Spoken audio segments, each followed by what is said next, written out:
जिस तरह से वो माली बाग में विद्या सिद्ध करने के लिए उन औजारों को देख करके डर रहा था, मन में शंका कर रहा था, मन में भय था उसके में कि यदि मैं गिर गया, विद्या सिद्ध नहीं हुई तो मेरा जीवन ही चला जाएगा।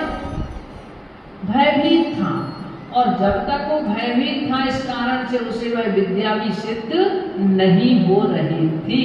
वो चढ़ ही नहीं पा रहा था, वो प्रयास ही नहीं कर पा रहा था। किंतु जब अंजन चोर वह गया, वहां पहुंचा, उसने देखा कि ये माली कुछ कर रहा है। बोले क्या कर रहा है? बोले विद्या सिद्ध कर रहा हूं। किसने दिया है मंत्र? जिनदत्त सेठ ने दिया हुआ है। भले भी वो चोर था, पर उसे इतना विश्वास था कि जिनदत्त सेठ असत्य भाषण नहीं कर सकता,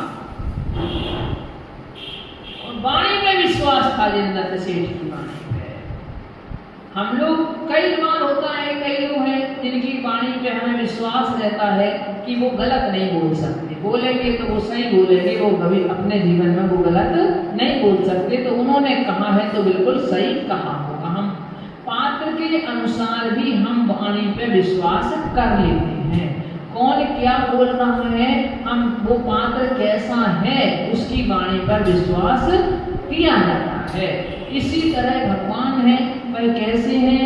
वह सर्वज्ञ है, सर्व दोषों से रहित हैं, राग द्वेष से उनके पास नहीं है।